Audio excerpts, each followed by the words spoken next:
dia, irmãos e amigos. Vamos continuar hoje com o nosso estudo da Carta de Gálatas, Carta de Paulo aos Gálatas.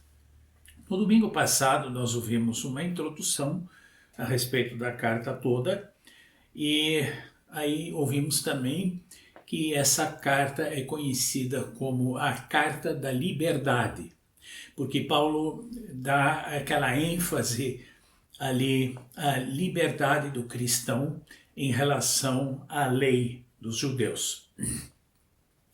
Hoje nós vamos então olhar um pouco o primeiro capítulo dessa carta. Esse primeiro capítulo não entra ainda nos ensinamentos propriamente de Paulo, na doutrina que Paulo quer ensinar. É mais uma apresentação dele, e aqui são então informações mais introdutórias. Os outros ensinamentos virão depois nos capítulos seguintes. Então, se vocês quiserem ter realmente algum proveito desse estudo, vão ter que ouvir também as lições dos próximos domingos, porque hoje nós estamos mais fazendo preparativos para o entendimento desta carta. Vejamos então primeiro quem eram esses Gálatas para quem Paulo enviou a carta. Ou melhor, vamos tentar ver isso, porque os estudiosos do assunto não estão todos de acordo a esse respeito.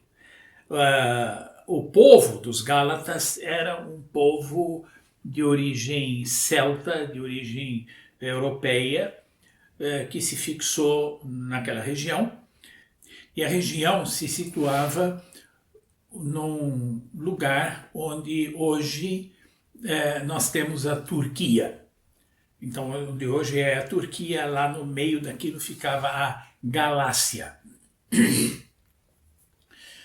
Paulo dirige a carta às igrejas da Galácia, ou seja, é uma carta circular dirigida a um grupo de igrejas. Não é como Romanos, Coríntios e outras que se dirigem a uma igreja em especial. É um grupo de igrejas. A discussão em torno do verdadeiro destino dessa carta é que essa região da Galácia se divide em duas partes, uma no sul, e nesse sul se encontram as igrejas, ou melhor, as cidades que Paulo e Barnabé visitaram na sua primeira viagem missionária e onde fundaram então igrejas. Antioquia da Pisídia, Icônio, Listra e Derbe, principalmente essas 4 cidades. Na parte norte, não consta que Paulo tenha fundado igrejas. Não se tem notícia disso. Mas ele esteve lá mais tarde, também, numa outra ocasião. Então, existe essa discussão entre Galácia Norte e Galácia Sul, mas para nós, aqui no nosso estudo, isso não vai fazer diferença. Não adianta discutir esse detalhe, até porque os próprios estudiosos não sabem exatamente o que dizer a respeito. A gente pode imaginar que mais facilmente que ele tenha se dirigido às igrejas do sul, porque aquelas 4 daquelas cidades a gente conhece, sabe que aquilo houve lá, mas há uma porção de argumentos em torno daquilo sugerindo que teria sido a outra região. Fica apenas essa informação básica, então, de que a Galácia tem essa divisão e que, afinal das contas, Paulo se dirigiu a elas. O que é importante para nós é que o público a que ele se dirigiu era um público de gentios, não eram judeus, pelo menos não a grande maioria. Isso é um ponto central, importante disso. Em relação à história sagrada, então, aquele público de gentios era gente como nós. Nós também não somos judeus. Nós também vimos assim de uma origem fora do judaísmo. Então, nesse sentido, lá por trás, o ensino de Gálatas nos interessa diretamente. Esses gentios haviam recebido a notícia da nossa reconciliação com Deus por meio da graça, por meio da obra redentora de Jesus Cristo, com muita alegria. Eles estavam muito felizes por causa disso e trataram Paulo muito bem, inclusive. Então, aquilo parecia que estava tudo maravilhoso ali. Ocorre que Paulo tinha, digamos assim, concorrentes judeus.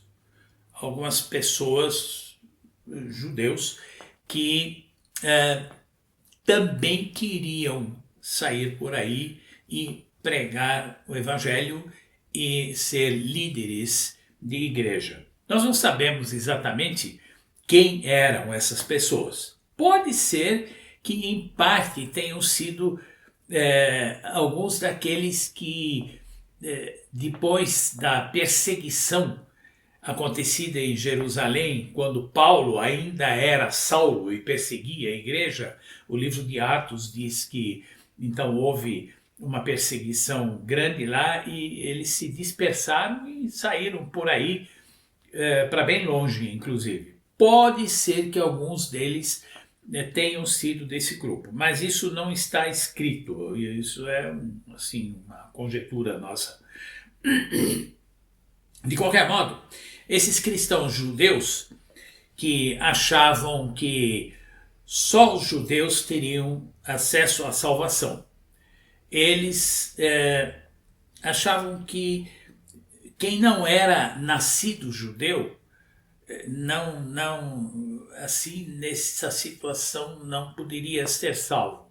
Ele primeiro teria que se tornar judeu para depois ter acesso ao evangelho. Ou seja, deveria cumprir os regulamentos da lei de Moisés. Desses regulamentos, o principal deles era a circuncisão. E havia ainda outros. Essa ideia, em parte, poderia ser compreensível naquele tempo, porque toda a doutrina cristã, todo o evangelho era uma grande novidade, era uma coisa completamente diferente daquilo que o pessoal conhecia, e o núcleo de tudo era a igreja primitiva em Jerusalém, que era composta de judeus. Então, até certo ponto é compreensível que eles confundissem o evangelho de Cristo com o seu judaísmo tradicional. Então, a ideia é compreensível, mas nem por isso ela é correta. Afinal, a visita de Pedro a Cornélio, que é relatada em Atos, deixou aquilo muito claro. Deus derramou o Espírito Santo sobre um grupo que não tinha nada de judeu. E quando Pedro foi relatar aquilo em Jerusalém, o pessoal ficou desconfiado que alguma coisa lá não tinha sido correta. Ele relatou aquilo em Jerusalém, e o relato de Atos é que o pessoal se satisfez com isso e estava de acordo e tudo bem. Então, não havia razão para isso. É tipicamente uma ideia desviada, uma ideia errada. Por que será que essas pessoas então insistiram em querer transformar aqueles gentios em judeus? Havia nisso muita prepotência, né? Nós somos melhores, nós é que temos razão, nós é que sabemos das coisas, e falta de discernimento, de conhecimento, de não saber distinguir uma coisa da outra. Essas pessoas então se infiltraram naquelas novas igrejas da Galácia, que não tinham ainda quase nada de informação a respeito nem do evangelho e também não do judaísmo. Aquilo era tudo novidade para eles. E eles quiseram então aperfeiçoar aquilo que Paulo havia trazido para eles. E vinham com essa conversa de tudo bem, gente, o que vocês fizeram em receber Cristo, assim como Paulo disse, ótimo, que bom. Só que aquilo não basta, vocês precisam ainda, e então começaram com aquelas regrinhas todas da lei. E o que chama a atenção ali é que isso aconteceu muito depressa. Em pouco tempo aconteceu essa confusão. E não está bem claro por que aqueles judeus que foram lá fizeram isso. Por que será? É possível que alguns até tivessem uma motivação honesta, sincera, achando, puxa vida, é verdade, nós temos que... acho que o Paulo, não sei se não teve tempo ou esqueceu ou o quê, mas nós deveríamos levar essa mensagem completa para eles. Talvez. Mas, pelo que a gente lê aí, tudo indica que o que havia muito ali era muito fanatismo judeu também, do tipo daquele fanatismo com que Jesus teve que discutir o tempo todo com os fariseus. Talvez inveja ou ciúme de Paulo, puxa vida, esse camarada tem tanto sucesso com fundação de igrejas e tal, eu também quero. Né? Ou até ressentimento contra Paulo, de alguma forma. Diziam que ele não seria um apóstolo autêntico, porque ele não pertencia àquele grupo dos 12 apóstolos nomeados diretamente por Jesus. E por acaso eles que diziam isso pertenciam a esse grupo? Também não. Eles também não eram melhores. Enfim, coisas desse tipo aconteceram também em Corinto. Não foi só na Galácia. A segunda carta aos Coríntios discute bastante esse problema. Paulo teve que lutar contra isso também lá em Corinto. Quando Paulo foi informado disso, ele se assustou e tratou de intervir. Provavelmente ele não teve possibilidade de ir lá pessoalmente. Ele não diz isso, mas em todo caso ele não foi, ele enviou esta carta que nós temos hoje na Bíblia para discutir o assunto. E é interessante aí notar que essa é uma daquelas situações em que acabamos vendo como os planos de Deus são maiores do que os nossos e trazem resultados inesperados. Onde nós vemos problemas, muitas vezes Deus usa isso para trazer soluções. Eu, correndo aí o risco um pouco de errar, mas não é um erro grave, eu posso imaginar Paulo pensando, quando ele recebeu a notícia do que acontecia lá, mais ou menos alguma coisa assim: puxa vida, que coisa! Como pode? Não posso deixar isso assim. É pena que não posso ir lá agora, mas vou pelo menos enviar uma carta. Portanto, um plano B. No entanto, foi graças a esse plano B que, ao longo dos 2000 anos seguintes e até os dias de hoje, até para nós, os cristãos ganharam acesso aos esses importantes ensinamentos que existem na Carta aos Gálatas. Se ele tivesse ido lá falado, nós não teríamos hoje a Carta aos Gálatas, e ela nos ensina muita coisa. Então, Deus usa essas complicações nossas muitas vezes para alguma coisa positiva.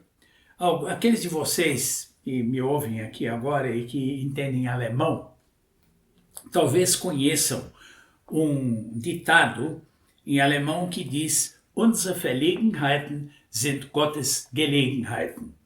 Em português, sem poder fazer aquele jogo de palavras do alemão, essa frase significa: os nossos embaraços são as oportunidades de Deus. Interessante a gente lembrar disso. A hora que você tiver uma frustração qualquer grande, pense nisso. Quem sabe, talvez, ela ainda vai lhe trazer até algum benefício. Bom, com isso, Paulo viu, antes de tudo, a necessidade de se autenticar, de mostrar para eles que ele não era um sujeito qualquer, mas que ele tinha uma autoridade como apóstolo. Ele começa a fazer isso afirmando que sua autoridade de apóstolo vem diretamente de Deus, tal como a dos 12, e não de algum outro, e nem dele mesmo. Não foi uma coisa que ele inventou. Ele também cita que ele não está sozinho ao escrever essa carta, mas que os seus companheiros de trabalho, não sabemos aqui quem eram, mas ele diz que junto com os outros irmãos, eles acompanharam esta carta e podemos supor que os destinatários estivessem informados de quem era aquilo, porque Paulo não se dá o trabalho de citar o nome de ninguém, e que eles apoiavam o que ele tinha a dizer, senão ele não poderia nem ter mencionado aquilo. E com isso ele tinha uma referência a qual se poderia recorrer. Eles poderiam, por exemplo, procurar esses companheiros de Paulo e dizer: escuta, essa história aí que o Paulo está trazendo, isso faz sentido? Isso tem base? Vocês sabem disso? E poderiam ver que ele não era alguém que estava lá sozinho, inventando coisas. Bom, antes de entrar no assunto, então, propriamente que ele queria tratar, Paulo deseja aos seus destinatários graça e paz. Era usual nas cartas daquele tempo um desejo qualquer desse tipo. Então ele colocava o seu nome no começo, Paulo se apresentava e então desejava alguma coisa boa. Era uma saudação desejando coisa boa. E aqui ele menciona duas saudações, a grega e a judaica. A graça é uma palavra, vem de uma palavra grega charis, que na verdade significa alegria. É uma coisa boa e é a palavra que os gregos gostavam de usar escrevendo essa carta, dizendo: desejamos alegria a você que vai ler essa carta. E o paz é aquela saudação típica dos judeus, shalom. Então Paulo junta as duas e menciona. Agora, há outra coisa interessante aqui. Eu não sei se a ordem em que ele menciona essas duas palavras é graça e paz, e não paz e graça, se essa ordem tem alguma intenção ou se realmente foi só por hábito, por casualidade, não sei. Mas, de qualquer forma, ela faz sentido. Quer tenha sido sem querer ou realmente pensando, ela pode nos passar um recado de nos dizer que para nós, para a vida do cristão, a graça de Deus vem primeiro. É por causa da graça de Deus que nós temos paz, não o contrário. Não somos nós que produzimos paz em nossa vida, é a graça de Deus que nos proporciona isso. Bom, em seguida ele aponta o meio pelo qual isso se efetiva, essa graça de Deus chegando a nós e a paz que Deus nos dá, que é o sacrifício e a ressurreição de Jesus. Isto e nada mais.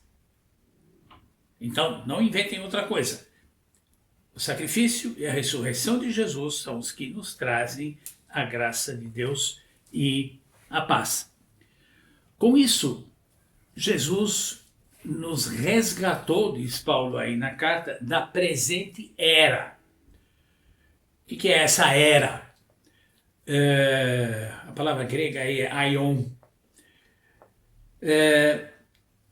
Aquilo significa o sistema de vida que domina o mundo em que nós vivemos.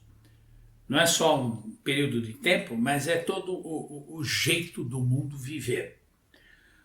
O sentido dos preceitos da lei para os judeus é justamente disciplinar essa condição.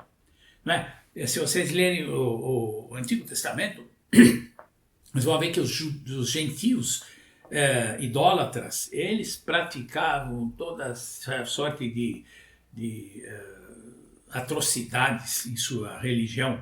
E a lei de Moisés veio pôr ordem nessa coisa. Agora, depois que Jesus nos resgatou, nos tirou fora, nos fez nascer de novo dessa condição, esses preceitos da lei perdem o objetivo, eles não são mais necessários, porque nós temos uma nova vida em Cristo. Então, essa é a razão porque essa lei para nós não tem mais aplicação. Bom, depois que ele disse isso, ele entra no assunto, e aqui Gálatas é bem diferente das outras cartas de Paulo. Nas outras cartas ele costuma, depois da saudação, dar graças a Deus por tudo o que ele observa de bom naquela igreja para quem ele escreve. E aqui não há nada disso. Ele não se dá ao trabalho de falar bonito, de agradar. Provavelmente isso até seria uma hipocrisia, porque ele não estava nada feliz naquela hora. Ele está muito preocupado e perplexo, e assim ele vai direto ao ponto. O que assustou Paulo, não é só que os Gálatas estavam se desviando do Evangelho, mas a rapidez com que isso aconteceu. Isso mostra uma instabilidade muito grande deles, e isso é perigoso.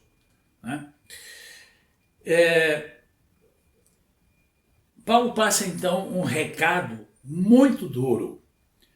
Quando nós lemos aquilo, até parece que ele estava exagerando naquilo. Dá a impressão, será que ele estava tão nervoso que perdeu o controle e partiu para a grosseria? O que ele dizia? Nós já vamos ver, mas vamos lembrar primeiro. A impressão que a gente tem talvez seja essa. Mas ele não estava falando, ele estava escrevendo, ou até ditando uma carta. E aquilo vai mais devagar, aquilo tem que parar, tem que ver de novo, tem que revisar, tem que repetir. Então, não é oportunidade para sair por aí falando, xingando grosso, exaltado. Então, não deve ter sido essa bem a situação. Você vê que o texto que a gente lê até dá a impressão de que estava com raiva.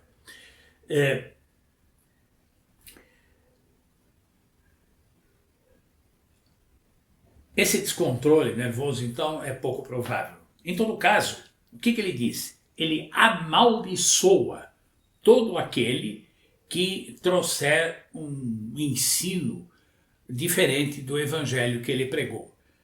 Ele amaldiçoa e diz, olha, se qualquer um vier com isso, mesmo se for um anjo do céu, ele é maldito. A palavra que está na Bíblia é anátema, mas significa isso, ele é maldito. Isso é uma palavra muito forte. Ele não tolera nada. Aquilo está completamente errado, ele não aceita. Muito bem, para ele dizer isso, ele tinha que ter muita certeza do que estava falando.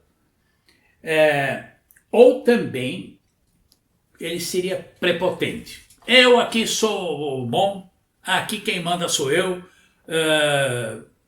mas é que, ao contrário do que pregam por aí os nossos filósofos pós-modernistas que existem hoje,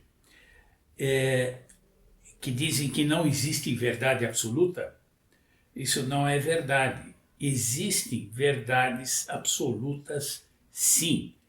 E aquilo então que alguém diz sobre aquilo, ou é certo ou é errado. Não tem mais ou menos. Não tem talvez. Então, se Paulo insistiu assim tão fortemente nisso, é porque ele tinha que ter muita certeza. Se não tivesse certeza, ele estaria delirando e não seria nem levado a sério. Bem,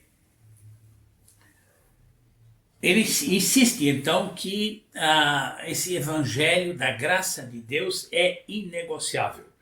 Não dá para tirar nem pôr nada naquilo. É isto e ponto final. Ele invoca o próprio Deus como apoio. Isso, se ele não tivesse certeza do que ele está falando, seria uma tremenda blasfêmia. Quer dizer, ele estaria praticamente convidando Deus a amaldiçoar a ele, que está mentindo em nome dele. Isso seria muito perigoso. Por outro lado, também ele nessa hora confessa o seu procedimento anterior. Não é como se ele dissesse, olha gente, esquece esse negócio de lei, isso é tudo bobagem, isso é coisa de gente que não sabe o que faz, tal. Não, ele confessa, ele diz, olha gente, eu mesmo fui um fanático a favor, defensor dessa lei. Eu persegui os cristãos, eu botei eles na cadeia, eu aprovava quando eram mortos por causa de Cristo, eu segui essa lei com toda a minha dedicação. Então eu sei do que eu estou falando e se eu agora digo que tudo isso não valeu nada, gente, eu tenho fortes motivos para isso. Depois de se converter, de Paulo se converteu, ele permaneceu algum tempo em Damasco, para onde ele estava indo na ocasião. E lá a autenticidade da sua mensagem pôde ser conferida, porque lá já havia cristãos e eles puderam ver que realmente o que esse homem fala está correto, é isso mesmo. Ele não está falando bobagens, grandes novidades que nós não conhecemos. Depois disso, ele foi, diz ele, para a Arábia. Essa Arábia provavelmente é uma região relativamente próxima de Damasco. É a terra onde hoje fica o reino da Jordânia. Se vocês olharem o mapa, vão ver que Damasco na Síria e a Jordânia são vizinhos, não é longe. Naquela altura ele evitou ir a Jerusalém, afinal das contas Jerusalém era, vamos dizer assim, era o berço do cristianismo e do evangelho, era lá que estavam os apóstolos originais e tal, era de se esperar que ele fosse para lá. Não foi. Provavelmente ele achou necessário primeiro consolidar essa nova convicção que ele tinha, tratar de ter certeza do que ele dizia e se recolheu para isso. Pode ser também que lá nessa estada dele na Arábia ele tenha também evangelizado, é bastante provável, mas isso não está escrito claramente aí. Só ele foi para lá, ficou algum tempo e depois voltou para Damasco. E mesmo lá em Damasco ele chegou a ser perseguido também, não pelos irmãos da igreja, mas de fora. Tanto é que ele teve, no fim das contas, teve que fugir de lá. Saiu de lá, foi para, diz aí, a Síria e a Cilícia. Cilícia é uma outra região cuja capital é a cidade de Tarso, que é a cidade natal de Paulo. Então, de certo modo, Paulo foi para casa. Ele foi para lá e ficou um bom tempo ali, até que Barnabé, que sabia dessa história toda, foi lá para buscá-lo. Isso está escrito em Atos 11, 25. Ele foi procurar Paulo em Tarso e o levou a Antioquia. E lá passaram a trabalhar juntos os dois, Barnabé e, vejam bem, Barnabé era um judeu também. Um judeu correto, né? Passaram a trabalhar juntos e os dois saíram de lá depois na sua primeira viagem missionária, enviados pela igreja. Bom, com isso se encerra o primeiro capítulo da carta. No capítulo 2, que nós vamos ver no domingo que vem, ele continua a relatar sua atividade posterior em Jerusalém e em Antioquia. Então isto é para o domingo que vem. Gente, eu não olhei no relógio agora, eu acho que essa lição hoje foi relativamente curta. E eu só queria comentar alguma coisa a respeito disso. Há muita outra coisa, muitos detalhes que a gente ainda poderia dizer a respeito desse primeiro capítulo. Mas são coisas que, numa lição apresentada assim verbalmente, ainda mais à distância como essa, seria só cansativo e não iria acrescentar muita coisa. Eu olhei alguns comentários e eles enchem várias páginas de letra miúda a respeito desse assunto que nós falamos aqui. Então, se alguém quiser saber mais detalhes a respeito, é melhor pegar um desses comentários e ler. Ler com calma, reler de novo e examinar. Numa preleção como essa, isso seria provavelmente aborrecido, seria esquecido logo, não iria acrescentar muita coisa. Então eu preferi me resumir assim aos pontos-chave essencial e espero que isso traga então também algum proveito para nós. Então nós vamos encerrar aqui agora esse estudo e ainda vamos orar, e depois disso vocês estão convidados a assistir ao nosso culto, que vai ser transmitido pela internet também às 10h30. Vamos orar. Senhor Jesus, nós queremos te agradecer aqui por essa mensagem do Evangelho. Nós queremos te agradecer pela liberdade que tu nos dás, que tu nos livraste dessa carga da lei, dessa tentativa de nós arrumarmos a nossa própria vida, coisa que nós não conseguimos, e nos dás, então, um novo nascimento e uma chance de começar a viver como te agrada. E se então nessa nova vida nós cumprimos também uma série de preceitos que nós aprendemos, então isso será não mais para conseguir que tu gostes de nós, mas para te dar graças, por gratidão a obra que fizeste em nossa vida. E nós queremos agora realmente te agradecer por isso e continuar nossa jornada e pedimos que continues a nos dirigir no caminho contigo de forma que nossa vida tenha frutos que te agradem. Muito obrigado, Senhor, por essa hora. Continua conosco agora também durante o culto. Amém.